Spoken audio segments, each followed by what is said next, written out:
We have another session coming up today with my friend Austin from Utah. So welcome in.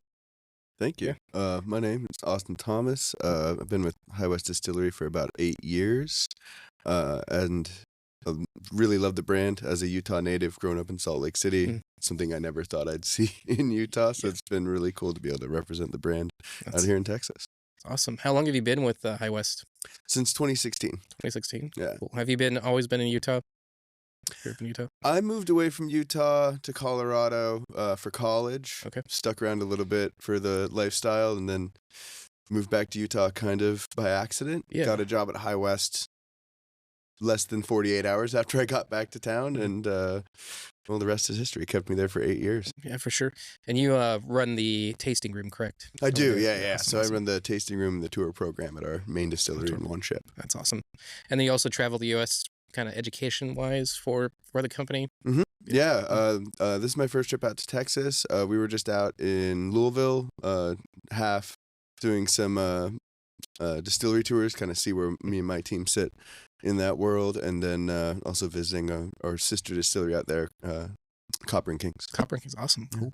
How many people are on staff at High West at the distillery? At any given time, we've probably got 40 people in production, and then hospitality is another probably 60 to 80 on top of that, depending on the time of year. Okay.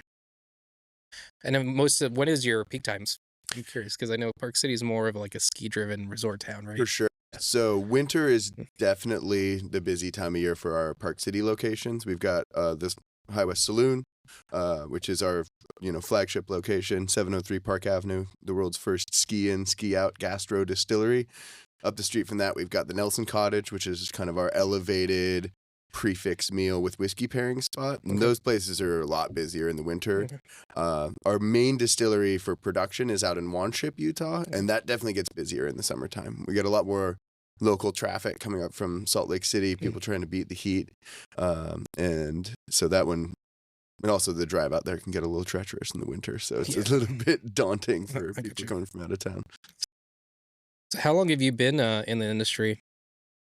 I've been in the industry in one capacity or another. I think I first started about 12 years ago, just kind of randomly helping out at bars in my college town. First time I ever stepped behind a bar was they were busy on a Friday night, and the bar back didn't come in, and my buddy was like, hey, if you jump behind the bar, I'll comp your tab if you do all the dishes. Okay. And then I ended up, bar backing for them, working the door, kind of whatever they needed. Really started in earnest when I started at High West and jumped behind the bar up in one ship. Awesome. And did you make any fun cocktails during your bartender tenure? Me personally, nothing too exciting, but I did execute a lot of cocktails that people who know a lot more than me put some really cool stuff together over the years. Our bar program at High West is pretty incredible. Yeah. How many cocktails? How deep is the program over there? Right now we've got, I believe, 8 kind of unique cocktails on our summer menu at my location, and then they'll have just as many, if not more, in Park City. And the bar program in Park City is really incredible. I know one thing that we've got coming out this summer is a riff on a mango lassi, which would be very cool. They've been doing a couple yogurt cocktails up there, and one of my all-time favorites was when it's a riff on a Thai iced tea. A Thai iced tea. Those are my favorite too. Oh, great, yeah.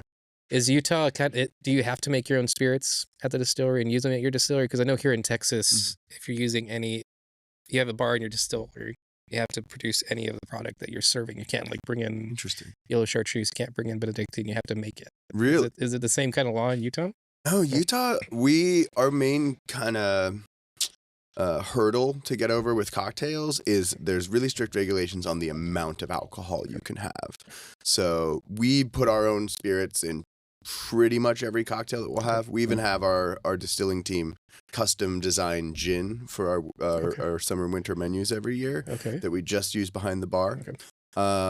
And we've done vodka, peach vodka, things like that in the past as well. But you can kind of do whatever you want in Utah. The hardest part is getting your hands on it. You can only have up to 1.5 ounces of base liquor. So whether it be rye, bourbon, gin, whatever it may be, and then you can add up to 1 ounce of flavoring, which is pretty much anything that you want it to be. And so it leads to a lot of really interesting creativity, especially in terms of like things like syrups and non-alcoholic things that'll go into the drink because you're so strictly regulated on the amount of alcohol. Mm-hmm. But when it comes to something like chartreuse or Benedictine, you just have to get that from the state because the state is the distributor in Utah. So that can be the trickiest part, is just sourcing it. Yeah. So it's a control state. So the state basically has monopoly over everything that comes in. Heavy control state. Yeah. They own the distribution. They own the liquor stores. If you're a bar or a restaurant, when you buy alcohol, you're actually buying it at retail. They don't do wholesale pricing. Okay. And then the selection can be pretty limited. You can special order anything you want, but as you can imagine, the gears turn very slowly on that. Yeah. That's super interesting. I didn't know that there was a limit on cocktails of 1 ounce. Is it 1 ounce of 80 proof? They don't regulate that. I know a Mexican restaurant in Salt Lake that has a margarita that is 1.5 ounces of Everclear and 1 ounce of 151. Yeah. It's the strongest legal drink in Utah. Yeah.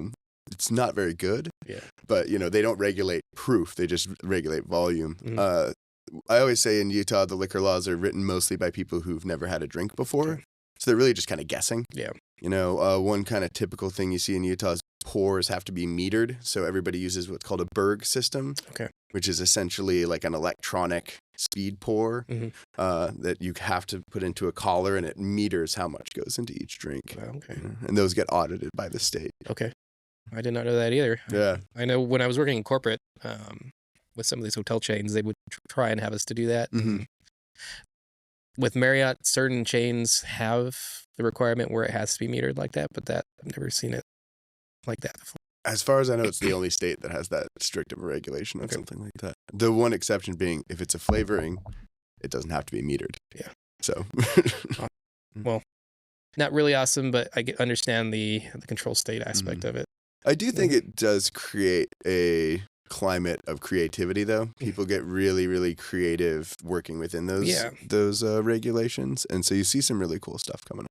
Yeah, for sure. I know like Water Witch is one of the ones that I always like seeing what they're doing because their menu's always pretty cool. Yeah. And then we were talking about another one there that was in the city your friend works at. What we were talking about? Some other ones that I know in the city there, certainly Whiskey Street and White Horse are really great ones. I forget which one we were talking about right before this. I just had it up too. It'll come back to us. Oh, post office place. Yes, post office Yeah, place. so one of our bartenders at High West, she also takes shifts down there. It's connected to Takashi, which is a great sushi spot, and they always have a wait. So they built a bar next door for people to kind of hang out and wait, and they do great cocktails. It's a really beautiful space in an old building in downtown Salt Lake. Yeah, it's awesome. I need to come out there. I haven't been to Utah yet, like we were talking about. It's one of those I want to come out at some point. It's very cool. It's got a weird reputation, but I think as a result, it ends up really surprising people in a good way. Yeah, for sure. So I know we talked a little bit about how you kind of got into the industry. So what led you to start working at High West? So I was living in a little mountain town, Durango, Colorado, working predominantly as a river guide that summer. And we had a really short rafting season. It had been a low snow year, so the river kind of dried up to the point where we couldn't float boats down it anyway. And I grew up in Salt Lake City, and so I kind of came back to town to get my feet back under me. And about 36 hours after coming back to town, one of my oldest friends, who I've known since first grade, was opening the new location, the one that I'm at now in Wanship, Utah. Okay. And he said, "I just need people. Do you want to come work for me?" And I was planning on sticking around for about 3 months, and the plan was to go to Montana, which is kind of where everybody was migrating those days, and still these days. But after 3 months, I really liked the job.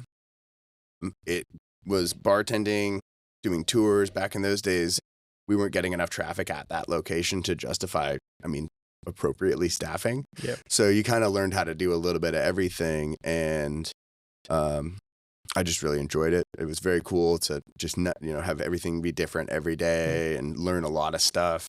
So I decided to stick around for ski season, and then one season skiing back in Utah, I was like, oh yeah, I can't leave this behind. So. Yeah, for sure. That's cool. What has been one of your favorite memories that you've had interaction-wise at the tasting room, like a guest or industry? I know you do a lot of tours. Was there a favorite group that you had come in? Oh man, there've been so many great ones over the years. One that we get a lot of celebrities out there, and Wilmer Valderrama, who was on That 70s show, it comes by about once a year. Really nice guy, huge fan of the brand. Okay. One of my favorite stories is one time Tony Hawk went to the Saloon in Park City, which is a 21 and up venue, and he was with his daughter, I believe, who was only 20. And so these ski bums working the front or the host stand in the Saloon had to turn around Tony Hawk, which was a brutal experience for them. Yeah. One thing that's been really cool too is we've been working a lot with Sean White lately, and he's been coming around. Really, really nice guy. He actually approached the brand because he was a big fan and wanted to work with us. Yeah, that's cool. I know when I was in Florida, we had a lot of VIPs come in too, so it's always fun working with them. Oh yeah, yeah, always different personalities. And we have a lot of those kind of people who live in Park City, and so you never know when they're going to show up. Yeah, for sure. Let's talk a little bit about cocktail culture. Okay. So you've probably traveled around the U.S. Pretty much. What have you seen trend-wise in the bar scenes that you've been at? One thing that I found really interesting lately is the way that people have been incorporating like concepts from food, like culinary concepts into cocktails. When we were out in Louisville and visiting Copper and Kings, they had a cocktail that was based off of a caprese salad. Yeah. It was a like tomato infusion with a mozzarella wash, and it was one of those things where like, well, we got to try it, and then we're shocked at how good it actually was. I really enjoy it. I mean, obviously, tiki has been coming back in the last couple of years. You know, you mentioned Water Witch. They also own a bar called Acme in Salt Lake that does a lot of tiki kind of stuff. I was in Los Angeles last spring, and we were on a mission to find a good tiki bar the whole time we were there. Which one did you find? Did you find one? I actually can't remember the name. There was this little hole-in-the-wall bar just east of Hollywood that we ended up in that was really incredible. We found another one that was not what we were hoping it would be, but I can't remember the name off the top of my head. I'm just curious. Did you go to any other bars in LA outside of that? Those ones? We did. I mean, we were there for some concerts, so we every night after the show went to the bars. Went and explored bar hopping. Yeah, and just like we were always in Hollywood, so that we were just Googling like the closest bar to me. Ended up in some interesting little spots. Yeah. Did you go to Thunderbolt at all, or were you just staying in the Hollywood area? We did not go to Thunderbolt. Okay. It's a good bar. If you go back to LA, go see them. Okay. That's a good bar. One of the good programs out there. Yeah. Cool. Let's see here. So what about food? What food trends have you seen lately? This is always a fun question I like asking. Good question. I mean, I think a lot of what I gravitate to is I think you're seeing this kind of continuing expansion of like a lot of Southeast Asian flavors. I've noticed like Korean flavors coming up a lot. We just got our first H Mart in Salt Lake, so you know, which is something that would have been unheard of in Salt Lake even 10 years ago. I also really like the trend that we're seeing, you know, speaking of that trip to LA, we ended up we went to a taco spot and didn't realize that it was a vegan taco spot until after we had already ordered. Probably wouldn't have known if we didn't realize because the food was so good. And so I really like the way that like, you know, I love the Southeast Asian flavors, and I also really like the way that like vegan and vegetarian food has turned into a lot more than just like salads and spring rolls. You know, that I love the creativity and trying to look for alternatives to meat and dairy products. I personally will eat anything, but I love seeing the creativity and what people will do with it. Sure. I love here in Houston. I know it's your first time here, but there's a lot. It's a hot pot of food and cuisine. I know you're only here for a quick second, but next time you come back, definitely need to go check out Chinatown and all the other places here. We can give you a list next time you come out. So I would love that. Check it out. Yeah, I've noticed just driving around the incredible variety of food that you guys have. Yeah. Yeah, there's a mix of everything. If you can think about it, there's probably a restaurant or something here in Houston. So, cool. Talking a little bit about your ambassadorship, can you talk a little bit about how the training programs went and how you kind of got into this to get to the point where you're able to go talk about the brand? Yeah, because I know you work at a tasting room, but if someone, say, wants to go into this role, what advice would you give them? I know for me, I was very lucky because I started with High West when our original ownership was still in place. We were purchased by Constellation Brands in 2017. And so I was one of the last tour guides that was trained, at least in part, by Dave, our founder. Yeah.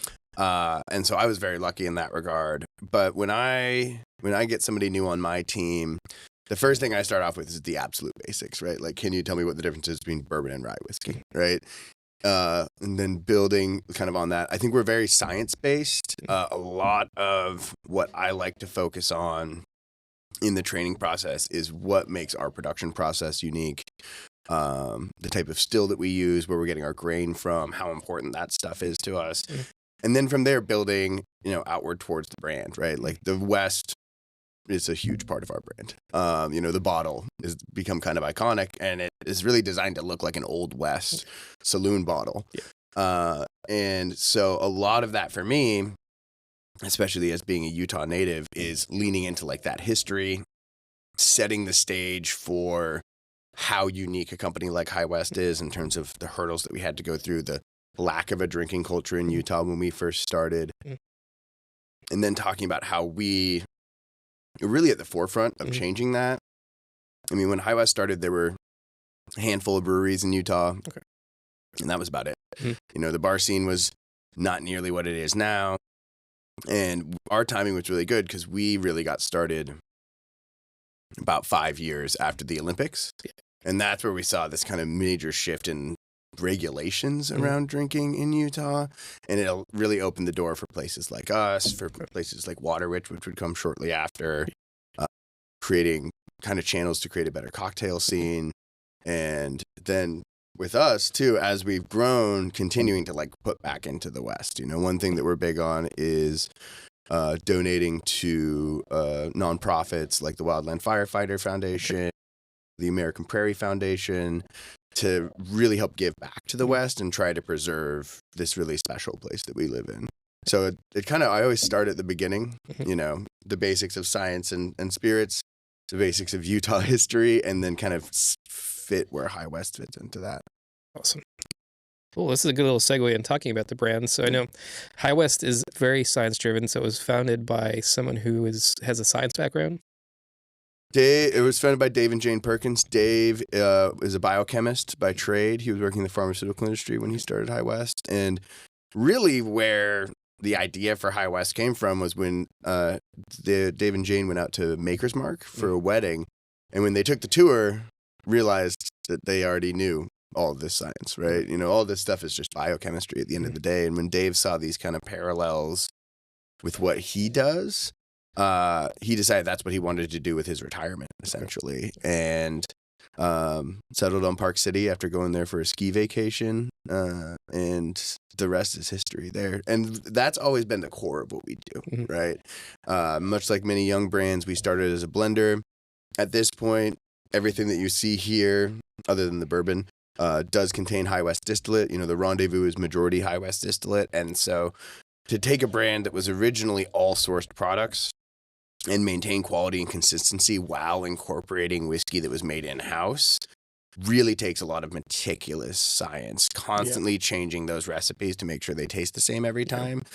Tara Lindley, who runs our quality assurance team, has the best palate of anyone I've ever met in my life. She actually started as an environmental biologist, maintaining the health of grapevines at vineyards in Napa, and took, part of that is tasting the grapes and tasting the wine. And she took the palate that she developed with that when she moved to Utah and has set an incredibly high standard for what we do at High West. Our founding distiller, the first master distiller we had, Brennan Coyle, he has a master's degree in brewing and distillation science from Heriot-Watt University in Edinburgh. So for us, science is kind of the core of how we create consistency. And I think when you're, kind of a pioneering brand, we love pioneer spirit in Utah. Being able to create that consistency is really, really important. And I think science is the easiest way to do it. And you guys have a lab on site at the distillery. Several. Yeah, we have a tasting suite. We have a sensory lab where we do both sensory and chemical analysis. And we have another larger lab down at our warehouse in Salt Lake where we do all of our aging. And all the blending takes place there. Cool. And it is a blended, you guys are a blending house, right? Yeah. Oh, as much as we're a distillery, we're a whiskeys are blending good, I house. guess. Yeah. I mean, like we said, we're putting our own distillate into these blends. You know, like the Campfire is a blend of bourbon, rye, and Scotch. The rye is 100% us. The bourbon is coming from MGP in Indiana, and I can't tell you exactly where the Scotch is from. Yeah. I can tell you it's from Scotland, right? But so that's, you know, something where we couldn't create all of that ourselves, especially a peated Scotch. We could buy peated barley from Scotland and distill it ourselves, but I think there's more authenticity to using something that they created rather than trying to kind of reinvent what we're doing. And it's been really successful for us. For sure. How big's the distillery? How many liters are you guys producing? So our still in Wanship, which is actually our second still that we bought, is 1,585 gallons. We're doing about 200 proof gallons per distillation, so about 400 proof gallons a day. Roughly 8 barrels is the way I like to put it. And then we have our original distillery down in Park City, which is very small batch R&D type stuff. We were doing the gin for the bar program down there, and that's a 250 gallons still. Okay. So you're getting about 25 proof gallons per distillation. That's awesome. And is it a traditional still? It's not a column? It's actually a hybrid. Okay. So our still in Park City is a Holstein still, so it was made in Germany, and it is a pot that feeds into a pretty tall column. I mean, it's pretty small, but it's got 15, 20 plates in it, something like that. But then in Wanship, we actually have a Forsyth still. So Forsyth is a coppersmith out of Scotland.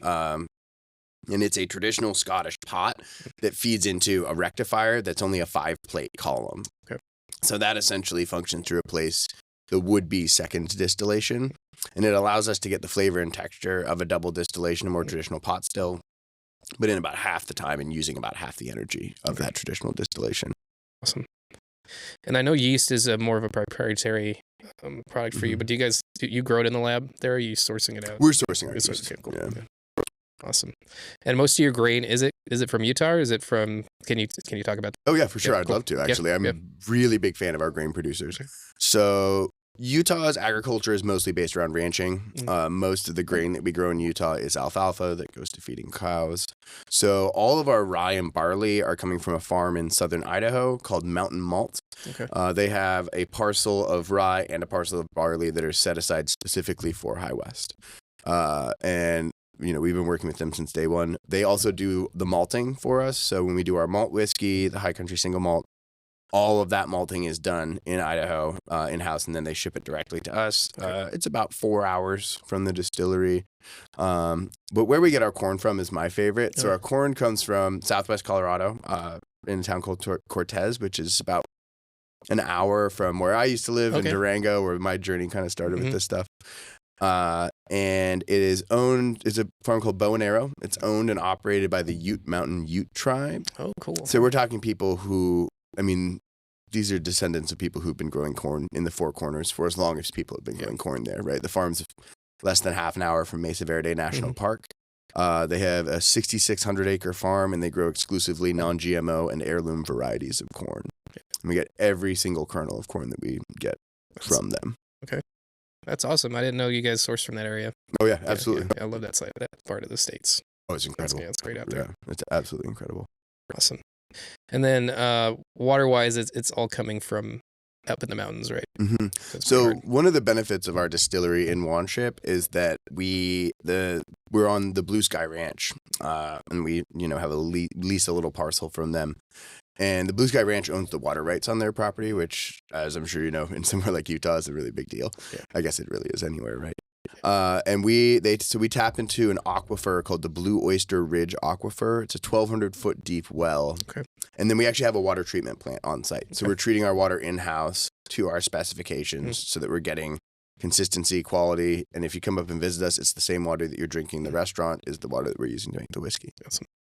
And as far as your aging houses, are they traditional wooden aging houses, or are they more the more modern? They're very modern. Okay. So we do palletized aging. So we're doing 4 barrels per pallet. I was just out at ISC in Kentucky. They've done a lot of research on palletized aging versus traditional rickhouses. And Palletized aging, as far as they can tell, has the exact same flavor. Yeah. It's also easier and safer because you can rotate barrels with a forklift rather than, manpower. Yeah.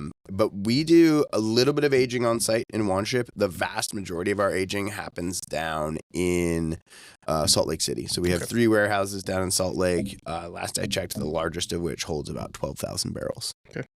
Is it full? It's getting there. We're yeah. looking at another facility right now so that we can start moving into, which is a really good place to be. Yeah. That's awesome.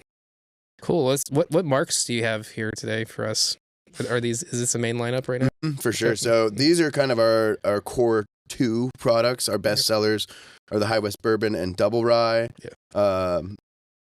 Absolutely fantastic products. I mean, the bourbon is the only product that we make that's still entirely sourced, though we are doing a lot of bourbon distillations in-house, so I would imagine that will change soon. One of the hardest things to make for us, we'll go through as many as 80 different recipes to get that bourbon consistent. Yeah. Double Rye is our best seller. It's a younger, spicier rye blend. It is the perfect whiskey for an old-fashioned. I'm obviously biased, but I think at that price point, you're going to be hard-pressed to find a better rye whiskey. Over here we have, on the far side, the Rendezvous, which is the same key components that go into the Double Rye, aged longer, I think is the easiest way to put it. The focus of that blend is more on barrel characteristics. Yeah. As a result, we're putting a lot more of our own juice in there. So we're talking over 50% of that blend is always going to be in-house High West distillate. Okay. And then the Campfire is, to me, really kind of a triumphant blending. That is our bourbon rye Scotch blend. We were the first distillery ever to blend bourbon rye and Scotch whiskey together in a commercially available product. I always joke that, we opened a distillery in Utah, so breaking unwritten rules has kind of been at the core of what we do. And Campfire, I think, is the best example of that. People said we were crazy when we first put that out. And this is a label that, with the peated component, peat can be very polarizing, but people who drink Campfire are incredibly loyal to this label. Yeah, for sure. Are you guys still making the white distillate, the white lightning? No, I have discontinued, right? Yeah, I have a little bit set aside for the tasting room. Yeah. But other than that, not anymore. We do have some interesting stuff coming up in the next couple of years, though, so keep your eye out. Cool. Dope. And I know the Midnight Winter's Dram is also something that you guys release once a year, right? Yeah, and that, we call that our pappy, right? The Midwinter Night's Dram is, I would say, the most sought-after thing we make. Yeah. When we do the release, the line to get in the front door will be 3-4 hours long. People start lining up the night before, setting up camping chairs, which October in Park City gets pretty chilly, so there's some dedication there. Yeah. And it is the Rendezvous Rye.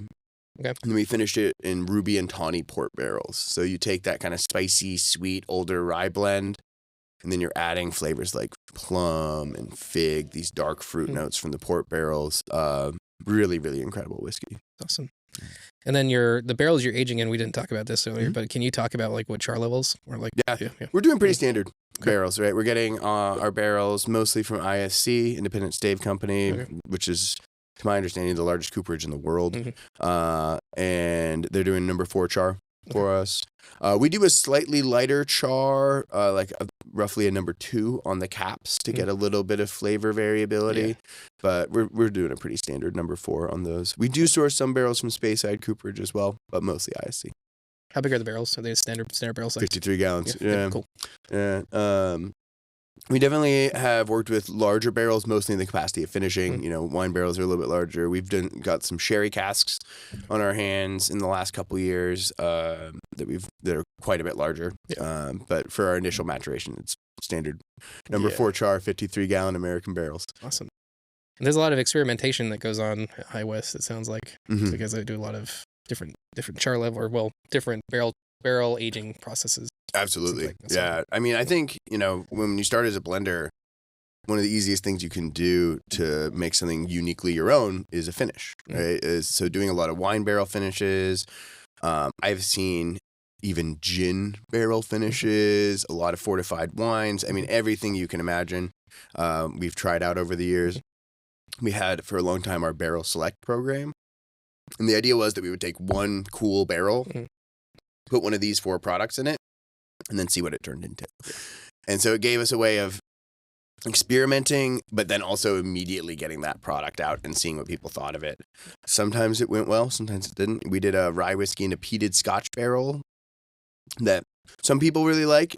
Even for me as a peated Scotch drinker, it's a bit much. But then we've also had one of my personal favorites of all time is we did a rendezvous finish in a Tokai barrel that was absolutely unbelievable. I don't even know how we got our hands on that barrel, to be honest.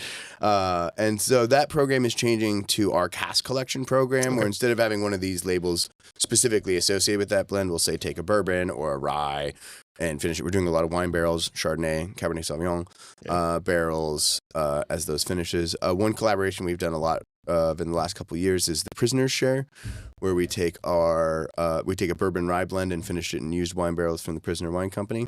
And then they did a wine finished in our used whiskey barrels. It's kind of a collaborative release. That's awesome. Let's taste the double rye because I haven't tasted that one in a while. This is I probably drink more of this whiskey than any other whiskey on earth. So this one and the bourbon are your main line items. Yes. Okay. Yeah. This is our best seller year after year. Very spicy, very botanical. The thing I love about double rye is that it retains a lot of these kind of minty eucalyptus botanical characteristics that I really love in rye whiskey. And I think that makes it a great base for cocktails. To me, this is our best product for cocktails. Mm-hmm. Yep. That's real good. It's really nice. Yeah. Awesome. Well, thanks for coming in today. Absolutely. Thanks for having me. And then if you have anything else to tell our viewers before we sign off.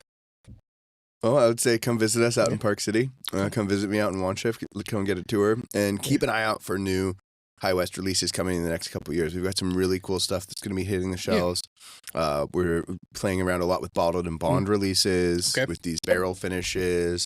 Some other things that I can't reveal, but we are just scratching the surface of what you're going to see for us in terms of offerings. And so in your local markets, you're going to see a lot more of these cool new products hitting the shelves more and more. Awesome. Thank you. Yeah. That's going to be exciting. I'm excited to see what you guys come up with next. Yeah. And where can people follow you on social media? Where can they find you? So High West officially is at Drink High West. And then me personally is at bucket_boat. Okay. I grew up in a rafting family, and my nickname since I've been about 13 years old has been Bucket because I grew up running what are called bucket boats on the river. That's cool. Yeah. Most of my social media presence is posting lineups from me and my friends' local whiskey club. So, cool. Yeah, so it can be a good follow. Oh. Awesome. Well, thanks for coming in today. Yeah, thank you. Having you. Thank you all for joining us. Follow us on YouTube, all the usual channels, and let's catch you next time.